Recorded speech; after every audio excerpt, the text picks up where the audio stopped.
The walls of this house are 70 years of regret sealed in dust. Most people fear the sudden sound, the scream, the shattering glass, the blast of a gun. But I have learned a deeper terror. This old structure doesn't hold memories. It holds absences. Every empty room is a stage for a relentless, soundless warfare waged inside the soul of the man still walking its creaking floors. The profound stillness here is not peace. It is a weight, a heavy, suffocating thing that screams louder than any shot fired on the dusty plains outside.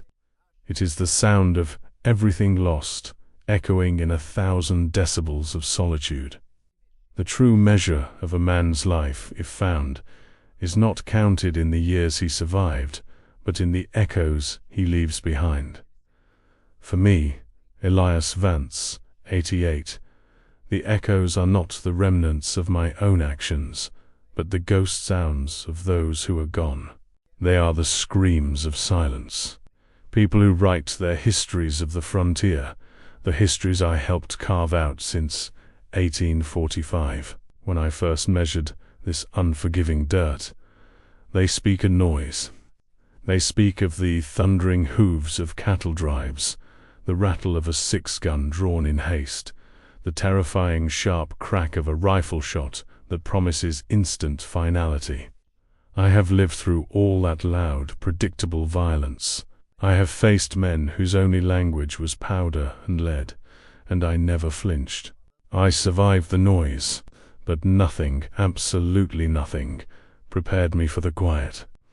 The silence of this house, Hearthstone Manor, is not merely the lack of sound. It is a profound, crushing weight, a constant, high-pitched ringing in the bone marrow that drowns out every memory of the prairie's chaos. This silence is the true wilderness, vast and indifferent, and I am lost in the middle of it. It has been this way since 1886, the year the world went quiet. 28 years of continuous, agonizing quietude. I am gaunt now, deeply weathered by sun and time, not from the bullets I dodged, but from the relentless attrition of solitude. My hands are thick with the calluses of a lifetime of hard work, building, defending, planting, but those hands tremble now. Not from weakness, but from the effort of holding back the surge of internal noise. My eyes are perpetually shadowed, haunted by profound regret. I am a study in enduring physical structure, overlaying total emotional devastation. I do not merely live here. I perform a daily, ritualistic survey of my own failure. Today, like every day, the wind howls across the Vance homestead lands, a constant, dry moan that runs interference with the silence inside. The exterior world is loud, harsh, and vast, yet it offers me sanctuary, a simple, measurable type of suffering, cold, heat, thirst. The interior of Hearthstone Manor offers only the unmeasurable. The floorboards of the main hall groan as I move, and I hate the sound. It is not the sound of wood fibers shifting. It is the sound of an old man walking through a mausoleum. That creak is the only reliable witness left, testifying to the fact that someone still breathes within these dark stone and wood walls. My first port of call on the perpetual survey is always the cold kitchen. I push open the swinging door, which should slam back with the robust energy of a functioning home, but instead sighs shut, heavy with disuse. The air here is colder than the air outside, chilled not by winter, but by the cessation of life. Once this room was an explosion of warmth, the scent of yeast, boiling coffee, rendered fat, and the constant, reassuring clatter of pots and pans. Now, I look at the unlit cast iron stove. It sits, huge and black, a monument to domestic failure. It has not been fired in 28 years. No kindling, no coal, no lick of fire to sing life back into this core of the house. The sight of the stove cold, silent. 'Tis an accusation. It reminds me that sustenance and warmth fled this place the moment Elias Vance, Sanchou M. Memoria, ceased to tend it. Eleanor. Her name itself is a whisper, a sound too delicate for the vast silence that swallowed her. Her absence here is the loudest noise I can imagine. When she was alive, she was the furnace, the gentle musical core of this desolate place. Her face, in my mind's eye, is thin and graceful, her light brown hair often pulled back in a simple bun, dressed in a simple cotton dress, always moving, always creating the sounds of home. Her voice soft, conversational, punctuated by a quick, easy laugh, is what the silence has distorted into an unbearable, high-frequency shriek. I run my calloused fingers along the cold, slick surface of the stove. The dust here is a fine, omnipresent layer, undisturbed by breath or motion. It blankets the hanging iron pans, dulling their surfaces, ensuring they will never ring out again. I see a phantom movement by the counter-Eleanor, slicing bread, the rhythmic thump of the knife against the block. The silence immediately devours the sound, leaving behind only the unbearable weight of the ghost action. From my pocket, I pull out the dust-covered locket. It is cold against my palm. I open it slowly, revealing the faded photograph of her, a young woman whose eyes still hint at the joy she once held. This locket is the only object of comfort I allow myself to touch, yet it is also a source of intense pain. The comfort of the physical reminder is instantly negated by the knowledge that this picture is the only piece of her that makes noise, the tiny metallic click of the latch closing. If I were to take my Colt Peacemaker Model 1873, which rests over the cold hearth in the main parlor, and discharge a round right here in this kitchen, the resulting explosion of sound would be a mere distraction, a temporary, physical pain that resolves in a quick, deafening echo. The silence, however, is eternal. It is the sound of the metal cooling after the shot, the dust settling, and the realization that the world outside continues, utterly unmoved by my self-inflicted drama. The silence is smarter than a bullet. It destroys the soul slowly, piece by agonizing piece, without disturbing the facade of the structure. I leave the kitchen and begin the long, slow climb up the central staircase. Each tread is a challenge, not physically, but acoustically. The wood groans under my weight. Creak. Each sound is the phantom weight of lives no longer here, a register of loss. I measure the distance from the landing to the door at the end of the hall, the door that leads to the house's most perfect void. This is the ritual I repeat until the day I die. This is the heart of the constant, soul-shredding shriek. I stand before the door of the empty nursery. I haven't opened this door for months, sometimes years, yet the image of the room is sharper in my memory than the reality of the dusty hallway I stand in. This is the house's wound, the place where the silence is absolute, purified of all other possible sounds. This room used to be a riot of small, energetic noises. I gently turn the brass knob, which is cold to the touch. The hinges sigh. The light filtering through the single dusty window seems weak and yellow. The room is exactly as it was left, in 1886, moments after the sudden quietus swept through like a silent, terrible storm. The tragedy, rapid illness, perhaps, or some swift, unseen accident of frontier life, stole them both, almost simultaneously. The doctor called it fate. I call it damnation. In the center of the room stands the empty pine cradle. It is the principal physical anchor for my sorrow. It is small, simple, handcrafted by my own hands when hope was still a tangible commodity, when I believed the sounds of this house would multiply, not vanish.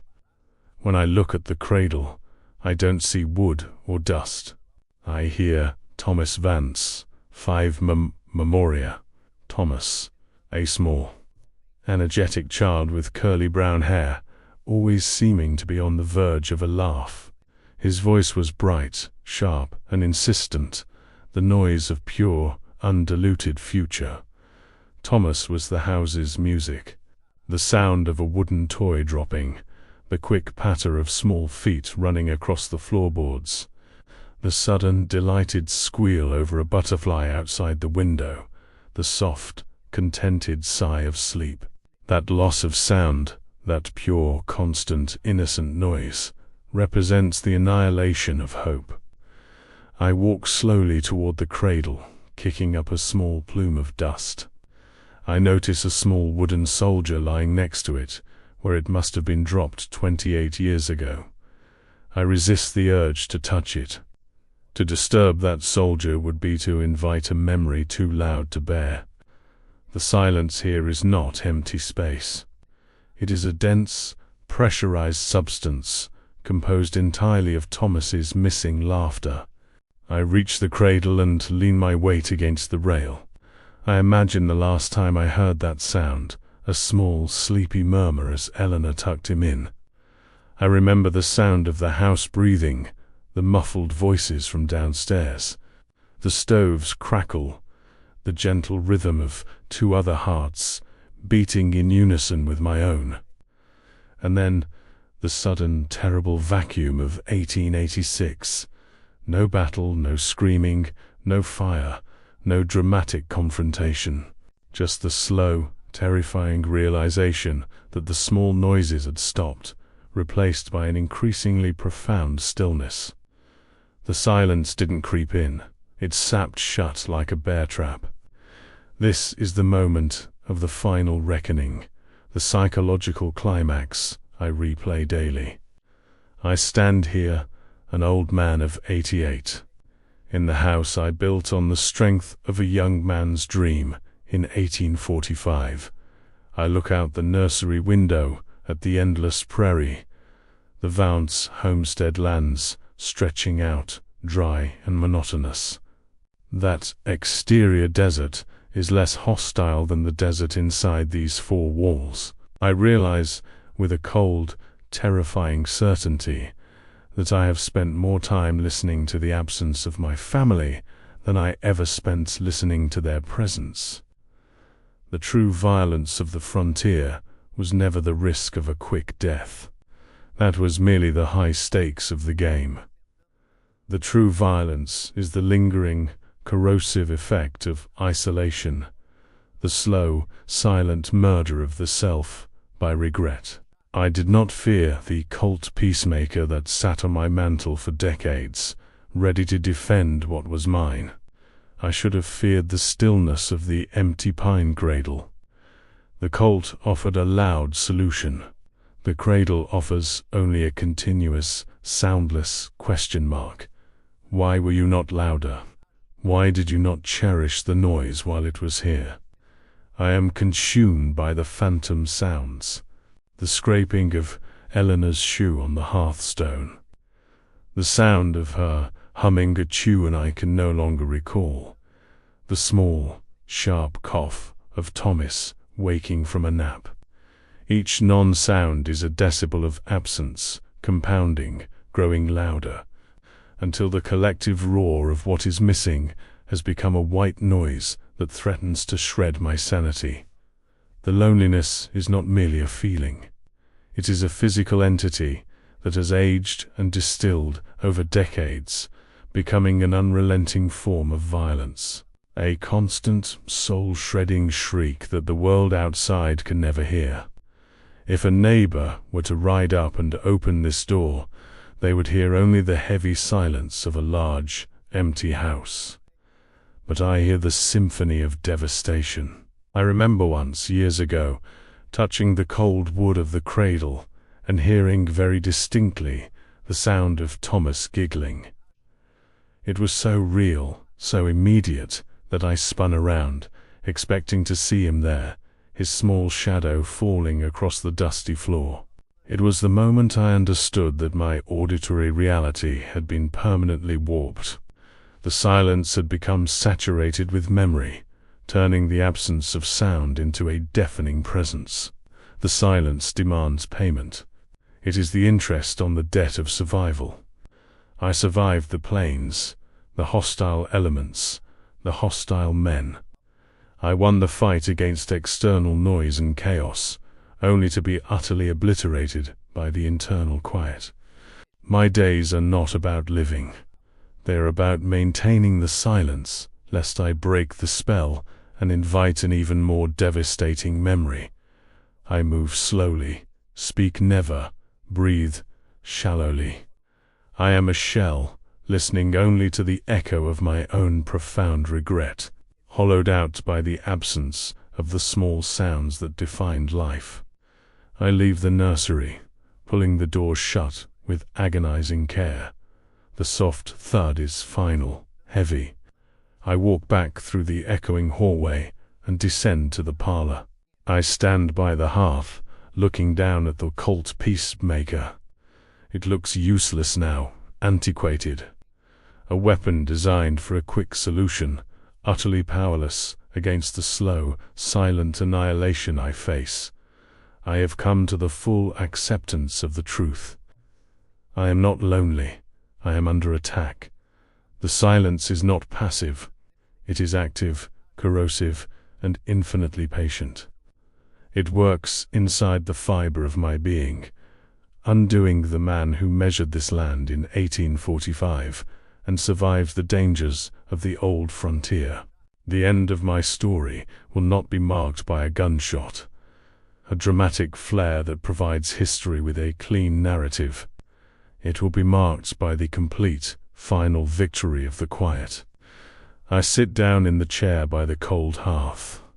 The wind outside picks up, pushing against the stone chimney, generating a low, resonant groan. That is the only sound I can tolerate, the sound of the earth breathing, indifferent to my suffering. I close my eyes. I am Elias Vance, 88. I have measured 70-odd years in dust and distance, and I am finally measuring the true depth of the void. The sound of nothing is deafening, and it is ending me, not with a bang, but with this eternal, suffocating, unbearable shriek of absence. I wait for the silence to finish its work. I listen to the loudest sound in the world, the sound of a life that stopped 28 years ago. The listening is my life now, and soon it will be my death. The house demands it, and I, at last, yield. The silence settles, deep and absolute. It is won. I no longer resist the scream. I simply join it. The breath I took after pulling the nursery door shut felt thin and brittle, like inhaling pulverized glass. It did not refresh me. It only served as proof that the structure of my lungs still functioned, even as the substance of my soul was dissolving. I stood there, leaning against the cold wall of the upstairs hallway, letting the total emptiness of that room seep into the pores of my skin. That silence, heavy and absolute, was not static. It was a hungry, corrosive acid, always seeking a new layer of resistance to burn through. The architecture of Hearthstone Manor was built for endurance, but it was perfectly designed to amplify this unique species of torment. The high ceilings, the bare wooden floors, the generous, empty volumes of space, they didn't just contain the quiet. They refined it. They turned soundlessness into a pressure cooker, focusing every missing sound into a singular, internal point of agonizing tension behind my eyes. I felt the house itself listening, holding its breath, waiting for me to fail. I began my descent, the familiar, self-imposed march back to the center of the house, the main parlor, where the hearth was cold and the symbols of my history lay inert. This ritual, the perpetual survey, was my penance. I was not just walking. I was measuring the increments of time since 1886.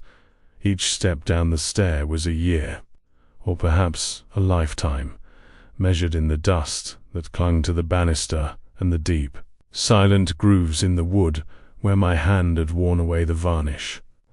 When I reached the bottom, the light from the dusty windows was failing, casting long bruised shadows across the plank floor. The afternoon had aged quickly into an exhausted twilight. It seemed that light, too, was weary of bearing witness to this unending stillness. I walked toward the mantelpiece. There, against the cold stone of the unused fireplace, rested the cold peacemaker. Model 1873. It was a beautiful, terrible thing. The kind of object that for 50 years defined the difference between living and dying on the frontier. It was nickel-plated, dulled now by decades of cleanings that had less to do with use and more to do with habit. Its weight, when I picked it up, was familiar, a solid, comforting ballast against the instability of my mind. This gun was the language of the loud life. The snap of the hammer cocking, the definitive thud of the cylinder turning, the shattering, world-stopping crack of the discharge. That noise was finality. It was immediate, conclusive, and brutally honest. If I had ever heard a gunshot inside this house, a sudden defining end, the resulting silence would have been simple grief, a clean wound. But the silence I endured now was metastical. It had crept in, invisible, absorbing the very atmosphere of life, leaving behind only the husk. I held the Colt, tracing the lines of the barrel with my thumb. It symbolized the physical defense I had mastered. I had spent my youth learning to anticipate the sudden rush, the visible threat. I knew how to stand against men whose eyes promised swift destruction. But what defense does a man have against the subtle, relentless erasure of memory? Against a threat that carries no powder, no lead, and makes no sound? The violence of the frontier was an affair of the nerves. You reacted, you survived, or you perished quickly. The violence of the house was an affair of the soul. It was designed for slow annihilation. I placed the Colt back down. It was utterly useless here.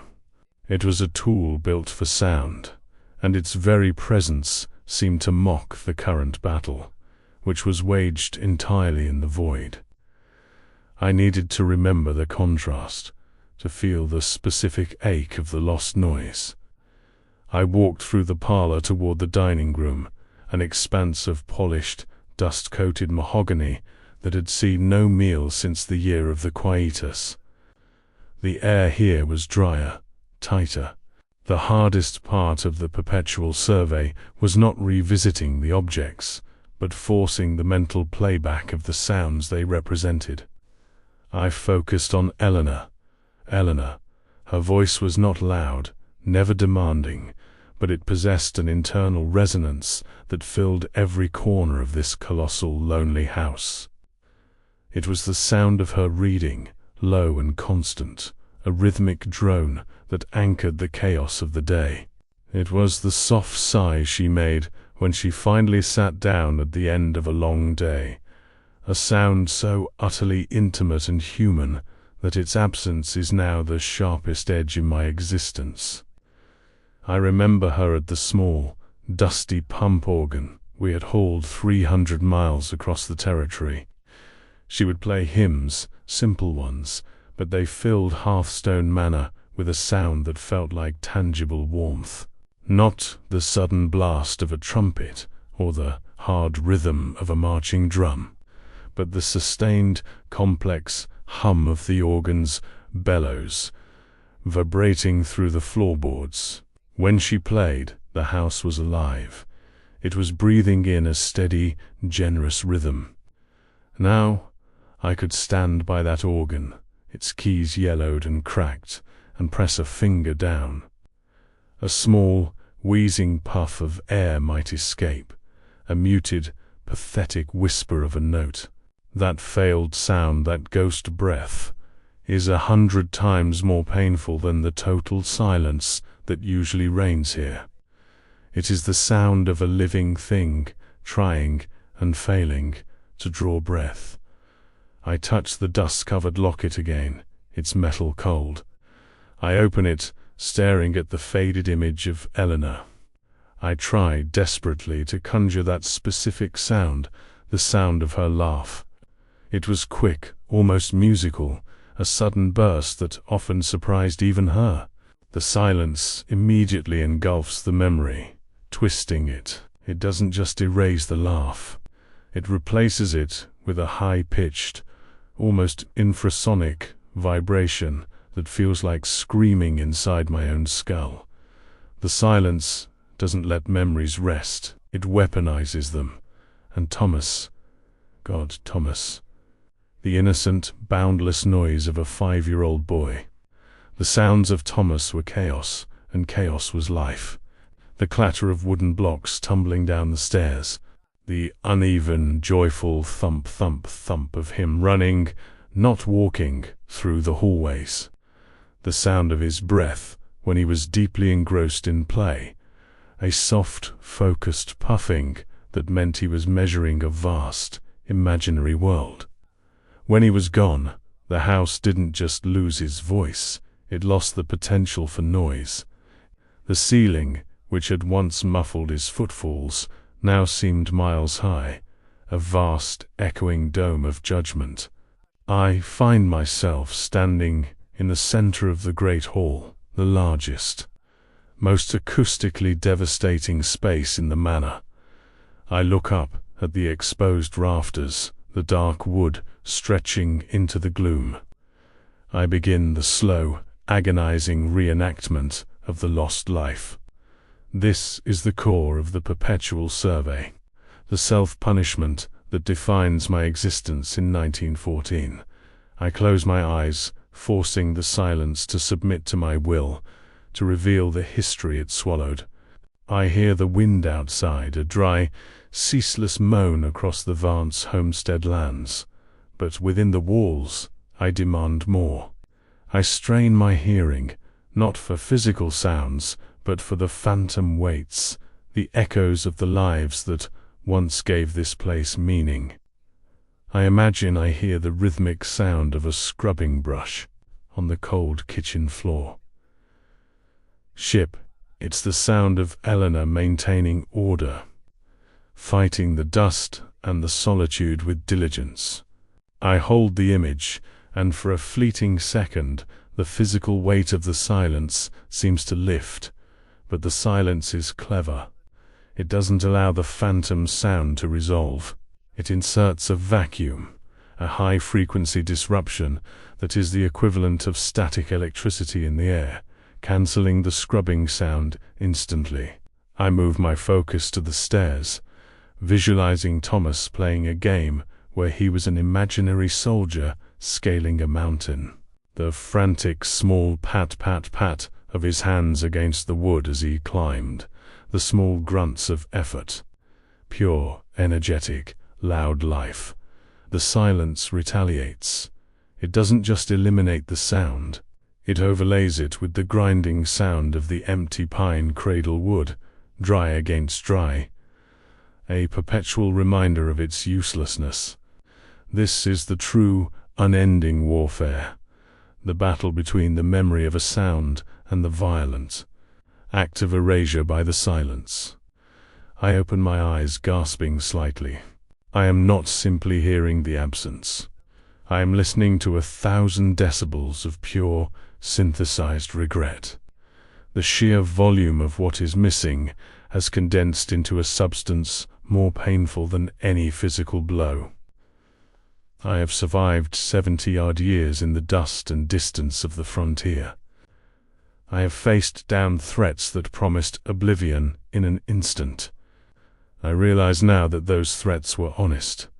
This silence is a liar. It promises nothing but delivers slow, agonizing destruction. The sun has finally set, and the interior of Hearthstone Manor is plunged into a profound, suffocating darkness, broken only by the sliver of moonlight through the main window. This is the climax, the moment of the final reckoning. I sit down heavily in the heavy leather armchair by the hearth. My calloused hands rest on the armrests, their rigidity mirroring the stiffness in my own old body. The solitude screams inside me. It is not a metaphor. It is an audible reality only I can perceive. It is an unbearable cacophony composed of lost voices, forgotten laughter, and the simple, everyday noises of a family that once filled these walls. I finally understand the nature of my captivity. I am not merely confined to this house. I am the tuning fork for its endless vibration of sorrow. Every physical creak of the wood, every whistle of wind around the eaves, is merely an interruption in the main theme, which is the high, unending shriek of absence. I used to believe that if I waited long enough, the sheer weight of time would erode the memory, softening the pain. I was wrong. Time here does not heal, it distills. It has taken the raw material of my loss, the sudden, terrible end of 1886, and purified it into a poison that attacks the very essence of my being. I remember standing on the Vance homestead lands in 1845, a young man measuring the distance, staking my claim with an arrogant certainty. I believed I was defining my world against the vast, empty prairie. I realize now the prairie has always been less empty than the space I cultivated within these walls. The exterior desert, harsh as it was, at least offered the sound of freedom, the wind, the movement of animals, the occasional thunder of a storm. The interior of this house offers only the sound of annihilation. My introspection deepens, twisting the knife of memory. I replay the last night before the sudden quietus. I was tired, focused on the ledger, the work outside. We recalled Eleanor asking me a question, something mundane about supplies, and I answered her curtly, without looking up. That sound, my own brusque. In different voices, now the only sound I can consistently recall and replicate with sickening clarity. Why did I not cherish the noise while it was here? Why did I prioritize the silence required for my ledgers over the sound of Thomas attempting to pronounce a new word, or Eleanor humming a tune while mending clothes? The silence is not forgiving, it is demanding. It demands that I listen to the echo of my profound regret, hollowed out until I am merely a vessel for this cosmic noise. I close my eyes again, and the silence tightens around me like a wire garrote. Listen, the house demands. Listen to the non-sound of Thomas's laughter.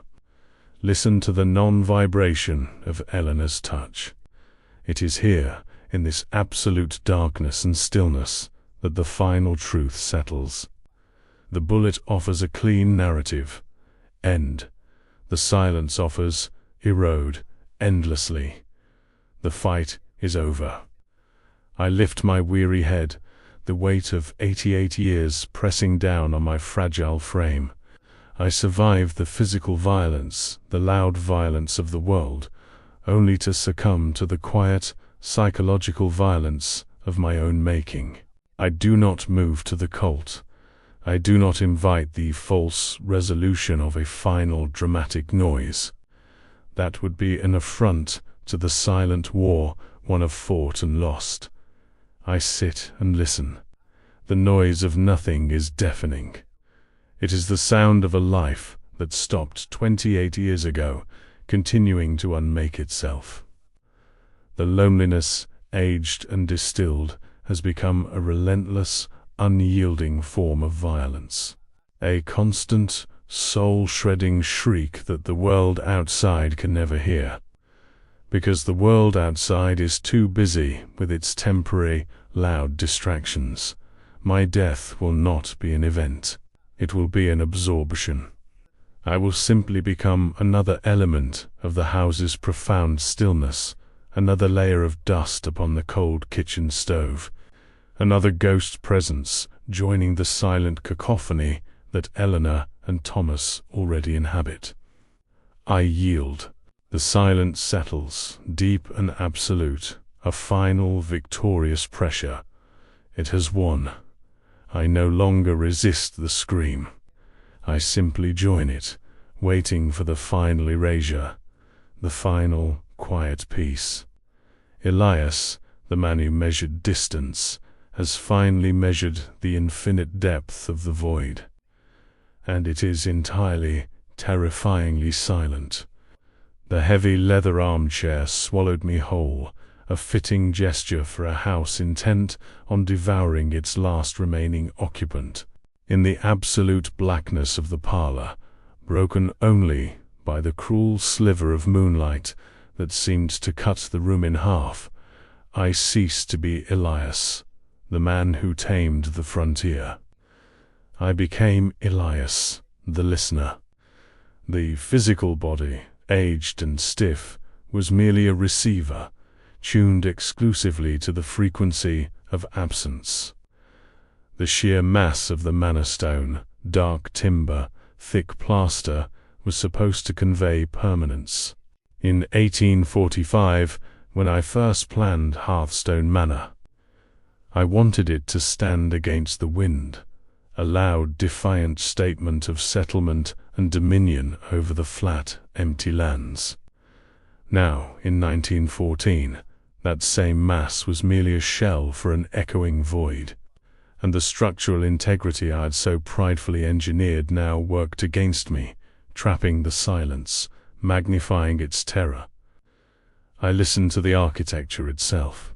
The floorboards, even union was perfectly still, seemed to whisper, but it wasn't the sound of settling wood or heat expanding.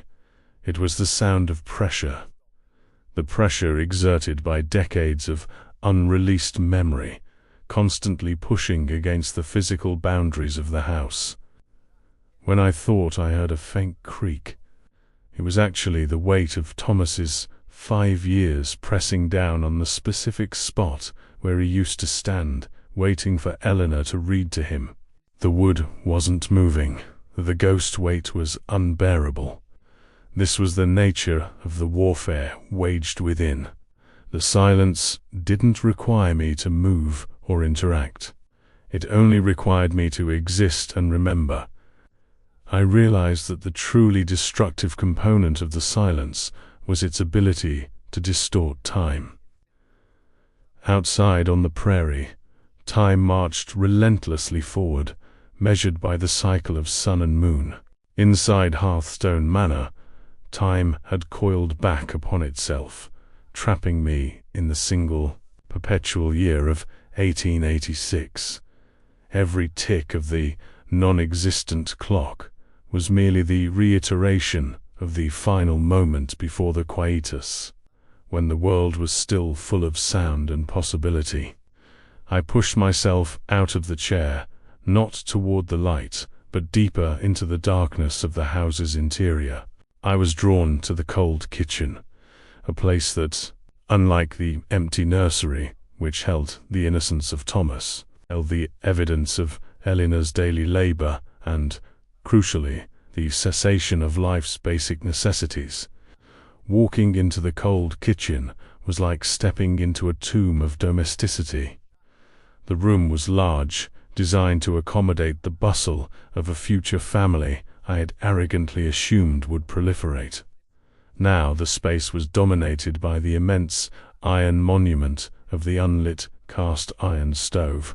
For decades, that stove had been the functional, throbbing heart of the home, a source of light, heat, and sustenance.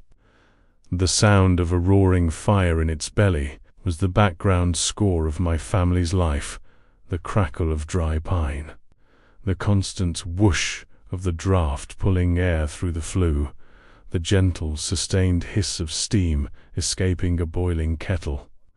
It was the sound of warmth, of safety, of being fed. Now the cold was profound. It radiated off the black iron in invisible waves, chilling the air, and worse, chilling the very possibility of warmth. I reached out and rested my calloused hand on its surface. The temperature was that of external stone, indifferent and final.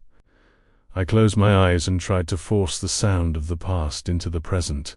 I demanded to hear the clank of a pot lid, the rhythmic chop chop chop of vegetables being prepared on the wooden block, the low, contented rumble of Eleanor humming a tune while she worked. The silence here was different from the silence in the parlor.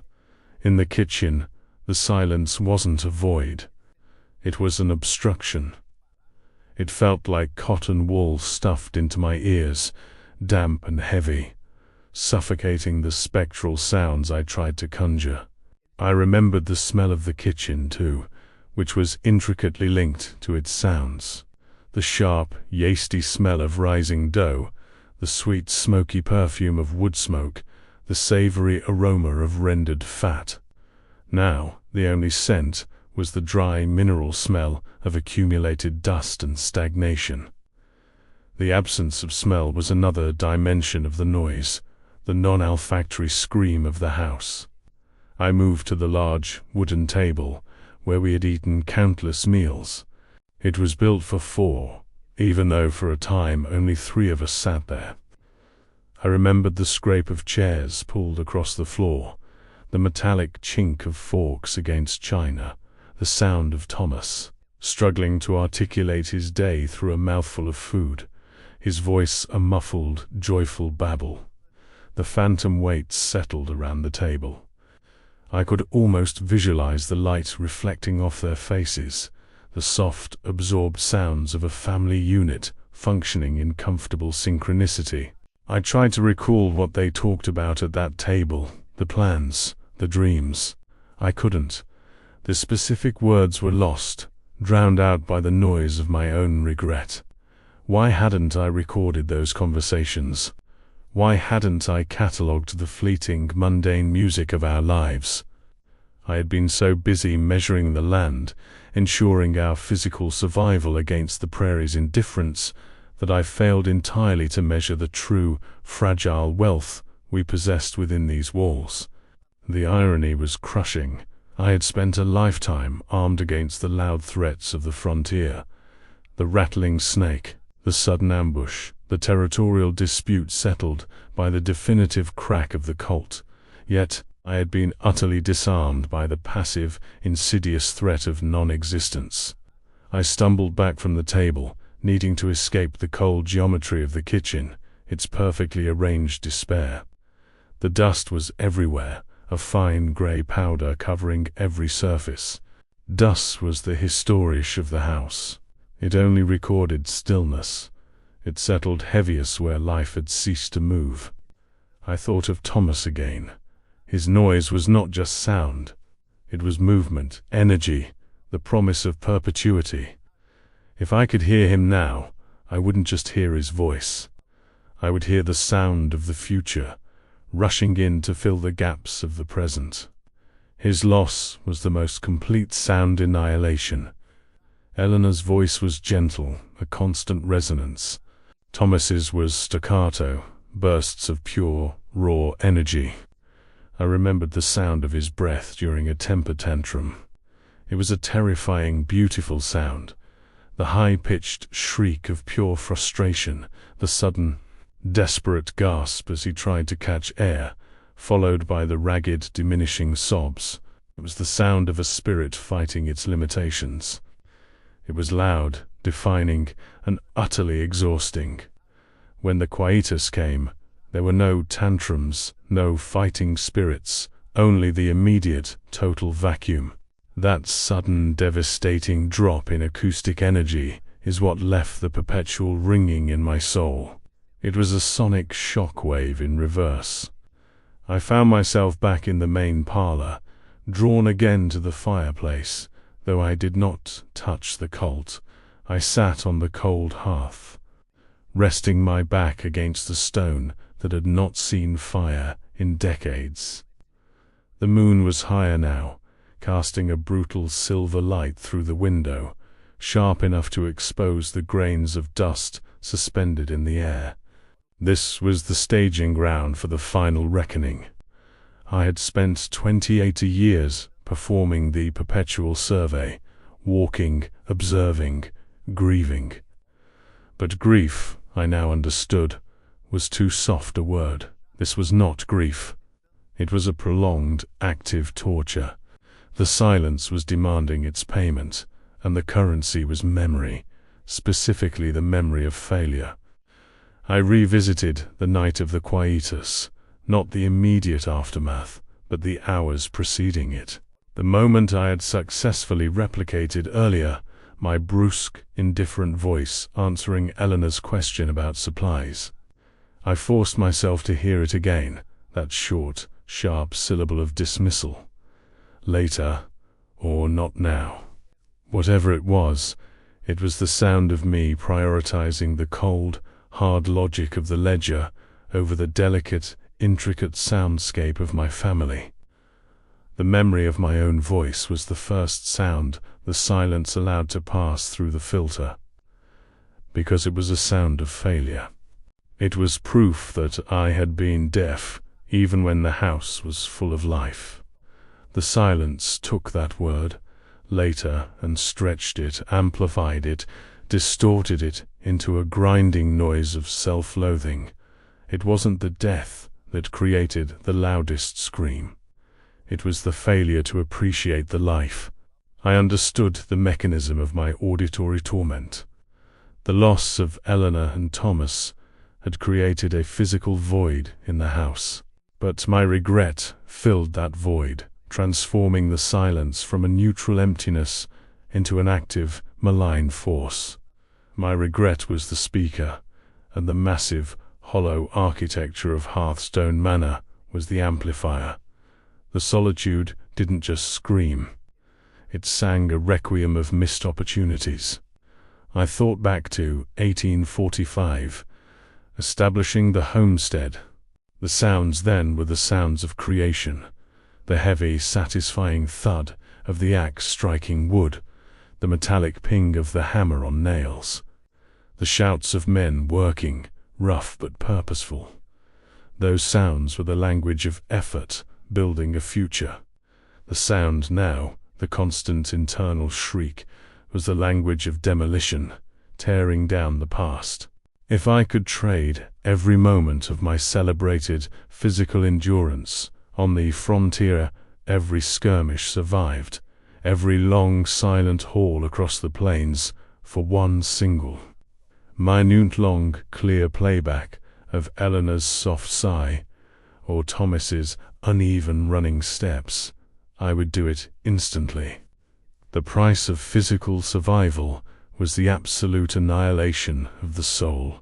I reached for the dust-covered locket hanging around my neck. It was a cold, inert piece of metal, but when I touched it, the memory of its weight when Eleanor wore it, warm against her skin, returned. I opened it, using the pale moonlight to see the faded, sepia image. Her face, perpetually 35, was locked in time, beautiful and unreachable. I tried the ultimate sonic challenge, recreating the sound of her breath, specifically when she was asleep beside me. Not the snoring or the cough, but the deep, regular, trustworthy rhythm of life. The sound that told me, unequivocally that I was not alone. Inhale, exhale. I forced the memory, straining until my eyes burned with the effort. For a fraction of a second, I felt the phantom brush of air against my cheek, and I heard it, a faint, shallow sound, the sound of shared existence. I clamped my hands over my ears, an instinctive, useless gesture. This noise wasn't coming from outside. It was embedded within the very marrow of my bones. The silence had won because it had successfully convinced me that it was, in fact, the most intense, unbearable noise imaginable. It was a cacophony built entirely from negative space. I was 88 years old, and the enduring strength that allowed me to measure the land and resist the world was now exhausted, spent entirely in this interior silent war. I lifted my head and spoke, my voice a dry, rasping sound that immediately felt absorbed and muffled by the cavernous room. "It is louder," I whispered to the shadows, confirming the premise of my entire long, lonely existence. The silence is louder than any shot. A gunshot is singular. It is finite. The echo dies, the smoke dissipates, and what remains is clean, though tragic. The silence of this house, however, was unending. It required no powder, no lead, and no impact. It was the sound of a world constantly collapsing in slow motion, an infinite internal implosion. I focused on the vast expanse of the Vance homestead lands outside the dusty windows. I had always viewed the prairie as a place of external threat, where a sudden storm or a rogue band of men could bring swift destruction. I now saw its freedom. The wind outside, even when howling, was the sound of life moving, interacting, asserting its presence. The wind inside Hearthstone Manor was just a trapped draught, a sighing ghost. The distinction between the two types of violence was never clearer. The frontier offered an honest contract, risk versus reward, fight or flight. The house offered a dishonest one, survive and be slowly, intricately destroyed by what you cherish. I felt the immense weight of the decades pressing down.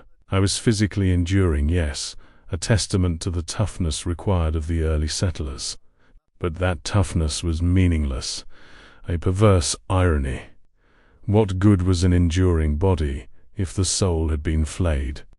Peace, by agonizing peace, by the absence of a 5-year-old's footsteps and a woman's quiet song.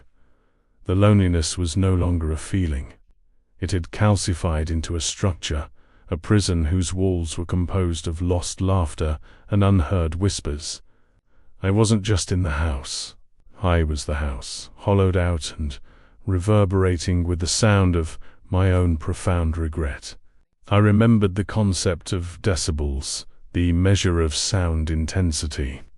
What I perceived now was a measure of anti-sound intensity. 1,000 decibels of absence, focusing every particle of emptiness onto my consciousness. I began to articulate the final truth, speaking not to the house, which already knew, but to the silence itself, acknowledging its absolute victory. "You have done what the loudest men and the fastest bullets could not," I murmured, my voice cracking dryly. "You have taken the life and left the body to rot, listening to the echoes of what was, until those echoes turned to screams. I did not want the noise of the colt. I did not want the definitive crack to signify my end. That would be too quick, too merciful, and too much like the honest violence I had spent my youth avoiding. My death had to mirror my life for the past 28 years, slow, internalized, and completely silent to the outside world. I needed to integrate, not terminate. I needed to become part of the overwhelming stillness. I allowed the high, internal shriek of absence to wash over me entirely. I stopped fighting the pressure in my ears, the phantom weight on the floorboards, the cold radiating from the stove. The climax of this long, silent tragedy was not a confrontation, but a surrender. The final reckoning was simply the acknowledgement that the house had successfully absorbed the last vital energy I possessed. I imagined my physical body dissolving, not violently, but slowly, molecule by molecule, becoming dust on the mahogany table. Part of the cold iron of the stove, woven into the fabric of the dusty curtains. My sorrow, my regret, my awareness, these were the components the house truly desired, the fuel for its endless acoustic torment. I closed my eyes for the final time. The sound was overwhelming. It was the sound of every unspoken word, every stifled giggle, every note of music that had evaporated on the air. It was the collective weight of Eleanor and Thomas's lost future, compressed into a singular, internal sonic blast that only I could hear. The loneliness was a form of violence so sophisticated, so deeply personalized, that no one on the frontier, measuring distance and guarding against the loud, visible danger, could ever comprehend it. A bullet might end a life quickly, but the echoing stillness of a home emptied by time and tragedy shattered the soul slowly, piece by agonizing piece. I was no longer listening to the house was listening through me. My life, measured first in distance, then in physical resistance, was now measured only by the intensity of the internal scream. I took a final, deep, shaky breath and released it into the profound, victorious darkness of Hearthstone Manor. The sound of my exhalation was instantly devoured, leaving no trace. Silence settled, deep and absolute, a final, unyielding pressure. I yielded. I no longer resisted the scream. I simply became a part of it, waiting for the final, quiet peace that comes when the listener and the sound of absence are one and the same. Elias, the man who measured distance, had finally measured the infinite depth of the void, and it was entirely, devastatingly silent. Smash the like button and subscribe so you don't miss out.